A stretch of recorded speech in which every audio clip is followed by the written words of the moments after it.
Bigay mo sa amin yung unang hinala mo kung sino ang salarin. Meron ako nakitang inconsistent. Inconsistent?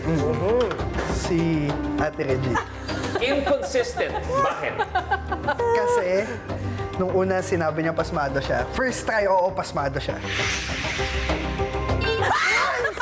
Sayang! Okay na lang. Tapos second try, biglang ang smooth ng galaw niya.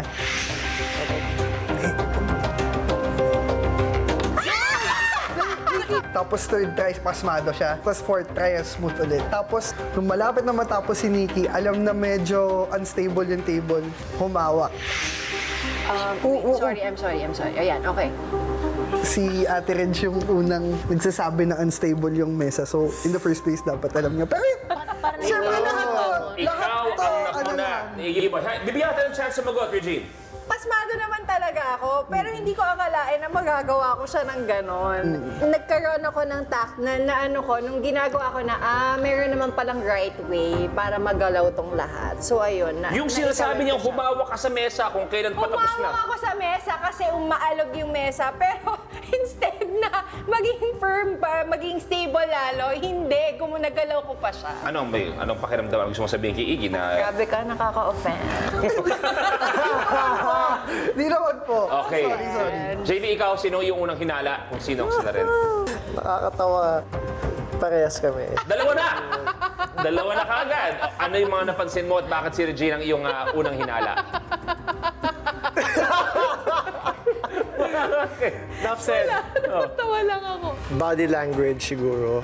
And tama, same kami ni Iggy Boy, yung crucial moment sa last part. Pwedeng aksidente, pwedeng sinadya. Ano gusto mo sabihin kay JV? Wala, nasabi ko na, yung body language, pagod ako, ano ba? Kaya matutulog. Bali ako segue! Sino naman para sa'yo ang unang hinala mo? Ito, gusto ko malaman kasi 2-1 eh. Ako nung una si Nikki, diba?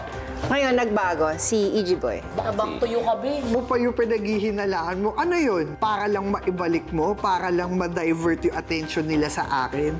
Hindi mo ko maluloko. Hindi, dahil ako yung tinuro niya. Kasi kanina, yung parang lagi siya una nagtatanong, sino ba dito? Ako wala. Yung parang ang tingin ko defensive agad. Yung parang inuunahan kami. Sagot! Iggy Boy!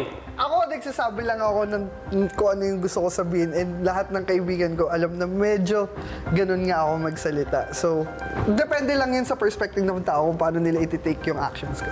Nikki, ikaw, sino yung unang hinala? Feeling ko talaga si yung JV talaga.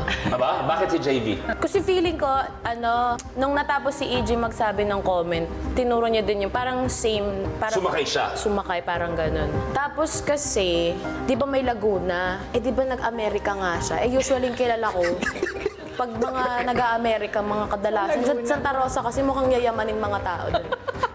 So feeling ko ganun. So kaya mong sabihin na karamihan ng nakatira sa Laguna, lalo na sa Santa Rosa, naga-Amerika. Pakiramdam ko. Maganda. Kasi lang siya eh. Gusto mo sumagot sa mga paratang ni Nikki? Ako, observant lang ako. Pero na-shock ako bakit ako yung napili niya. Huwag ka na ma-shock. Huwag kayo magkadala. Dahil sabi ko nga, unang fact-finding mission pa lang yan. Nandiyan pa ma-informant natin para magbigay ng mga karagdagan. 1, 2, 3, 4, we're ready for more.